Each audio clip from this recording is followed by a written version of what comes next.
Hi, I'm Joe from ASmarterHomeCanada. If you've been watching this channel, you may have noticed I've got a pretty unique TV setup. You may be asking yourself, why would somebody want a TV setup like this? Well, to be honest, I like to spend time in pubs. And I always like watching the TV sets, multiple TV sets showing different channels at all times. So after living in the new home for a couple of months, we still had no idea what to do with the two side walls beside the main TV. Jokingly, I said, why don't we just hang two more TVs up there? Surprisingly, my wife didn't disagree. So we did it. So I went out and got two LG 55-inch TVs to hang on the wall.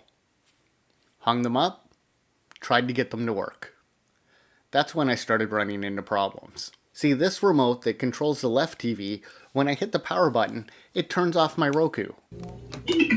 And when I change the volume on my right TV, the left TV goes mute. So what I ended up doing on the side TVs, I got some Google Chromecasts. I covered up the infrared with tape, and now I control everything with this.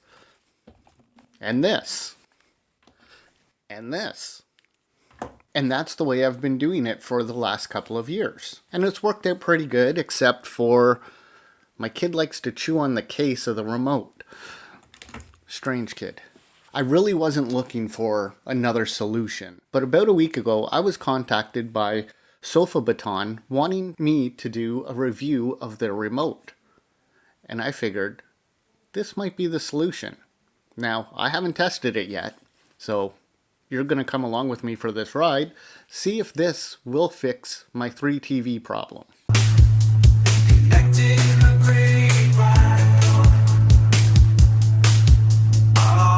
Before we get started, I just want to thank Sofabaton for sending me this. I'm actually really lucky that I did get the package. You see, we just had a long weekend and I left Friday around noon to head up to my parents' place to help clean up from the ice storm that just ran through Ontario. And about 5 minutes after I left, the package was dropped off. It sat for 4 days in plain view on my front porch. Luckily, it didn't disappear. So once again, thanks to Sofabaton for sending me this. They are not paying me to review this, so even if they were, you'd still get a completely honest opinion. And if this does end up sucking, you'll be the first to know about it. The box gives this a really nice, clean, high-end look. You've got your feature list on the side of the box giving you an idea of what you can do with this product.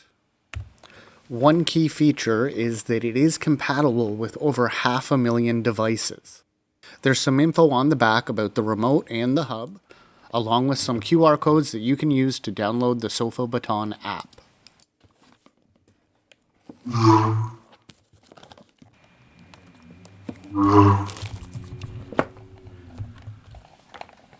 Right on top you have your owner's manual, the little bit of instructions on the inside there.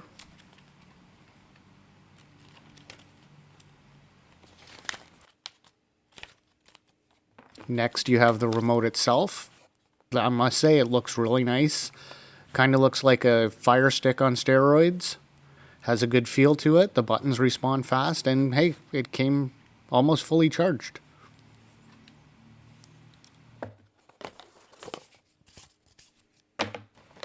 And here you have your quick start guide.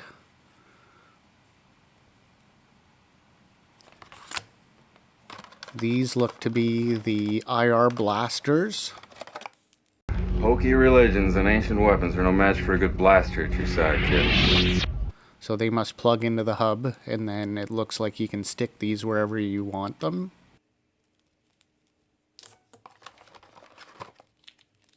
It comes with 2 USB-C cables. Your power brick, which is nice that they've included that.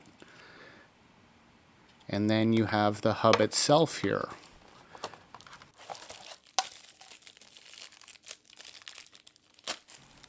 And it is really, really shiny.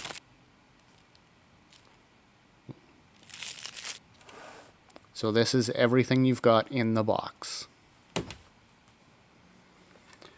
Now before moving on, I'm just going to scan the QR code to download the app to my phone so we can get this all set up.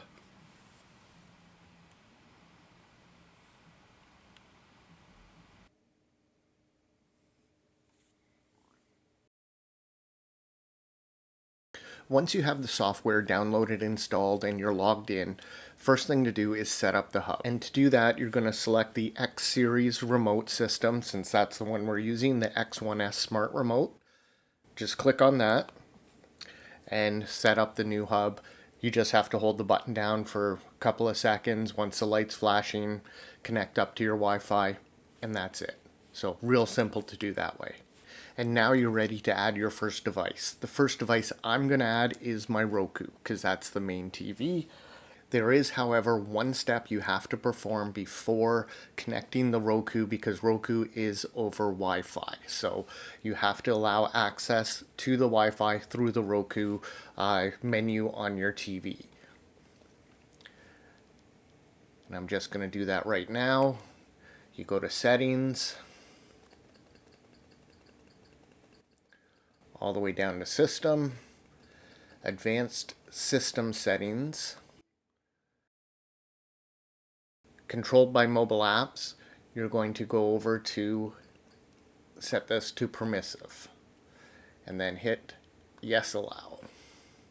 And that's going to allow the Sofabaton Smart Remote to control the Roku device. From the looks of it, when adding devices, you have to use the Sofabaton app to do it. It doesn't seem to have any control through the remote itself. So we'll pull out the app and get the Roku added here. On the devices page, you're going to click the plus, and we are going to add it by Wi-Fi. It's going to scan for Wi-Fi devices. It's found the family room TV. We're just going to click on that.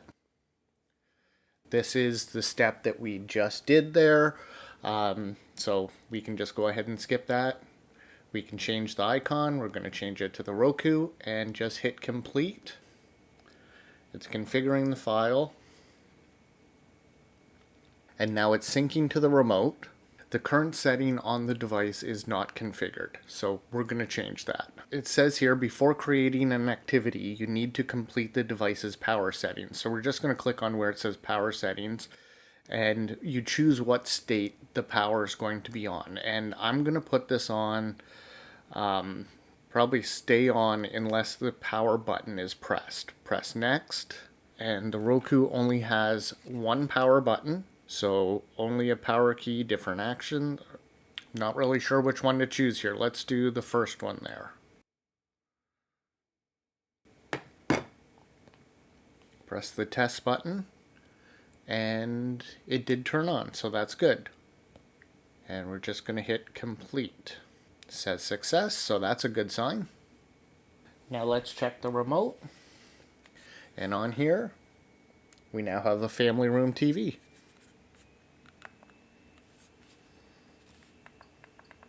And everything seems to be navigating fine. Now that the Roku's all set up, it's time to try to get the Chromecast to work. Once again, we're going back into the app. The process starts the same by clicking on the plus button to add a new device, but this time instead of going to Wi-Fi, we're going to go to Bluetooth. Click on Bluetooth. Now it does say here Chromecast.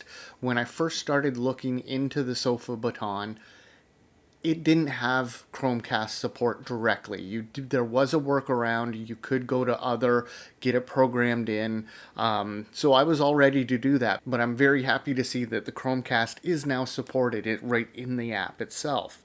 So we just click on Chromecast, and we're going to press complete. And then it's going to download the library. That usually takes a minute, so I'll just skip ahead. For the Chromecast to recognize the Sofabaton, you do have to add this as an accessory under settings. So you just go to settings, go to remotes and accessories, and you're just going to pair a new remote or accessory. It should find the Sofabaton there, no problem. So we're just going to click on that, and it pairs the device. And once it's been connected, we can move on to the next step. And just like the Roku, this does need a little bit of configuration before you get started. So beside the Chromecast, you're just going to hit Not Configured, and once again hit Power Settings. and I'm going to pick stay on unless the power button is pressed. So use that, press next, and then only one power key, same action. It seemed to work for the Roku, so we're going to try that again. And then once again, we're just going to hit test, and it turns off. So it now asks me if the device responded correctly to the power commands. I'm just going to hit yes and press complete. And now, as you can see, we now have Chromecast added to the remote. It seems that setting up devices over Wi-Fi and Bluetooth seems really simple. They've got a lot of the codes in there already, so I'm hoping any device that you need, it will work for. It does say that over 500,000 devices supported. I don't have any infrared usage in this house, so I'm not able to test any of that out, but infrared has been a technology that has been around since the earliest remote controls. Universal remotes have been around for a long time, so I'm sure that is handled as smoothly as these are. I'm just going to finish setting everything up, and then we'll give this a test. What you see here is the final result. I now have all three TVs working completely together off of one remote. And I've got to say, the Sofabaton X1S Smart Remote is a lot more powerful than I thought it was. I have had no problems at all changing channels, changing volume, switching apps. Everything is working flawlessly. With very little setup, this thing performs outstanding. And frankly, I don't know why I didn't do something like this sooner. In fact, my remote now, not only can it turn on the two Chromecasts and the Roku, it can also turn on my PlayStation 5, and I found a use for the IR blasters. I can now turn on my fireplace and control the heat with my TV remote. That's just great. So in the course of an hour, I've replaced these remotes with this. It's absolutely fantastic. And over the next several days, I'm probably just going to be going around my house and seeing what else I can control. I think I'll even be able to control my lifestyle adjustable base with this remote. That, in fact, did not work. Overall, if you're looking to consolidate all your remotes into one, I can't recommend this enough. It does what it's supposed to, and being able to work with Wi-Fi, Bluetooth, and infrared, this is pretty much future-proofed. Well, I don't want to say future-proof because 5 years from now, we could just be using our brain to control the TV or something. But for now, this has everything you need. And I want to thank Sofabaton once again for sending me this to review. I really appreciate it. And that being said, I really appreciate you guys for watching. As always, I'm just an old Canadian guy in his new Canadian home trying to make it a little bit smarter and having some fun while doing it. Thanks for watching. Elbows up.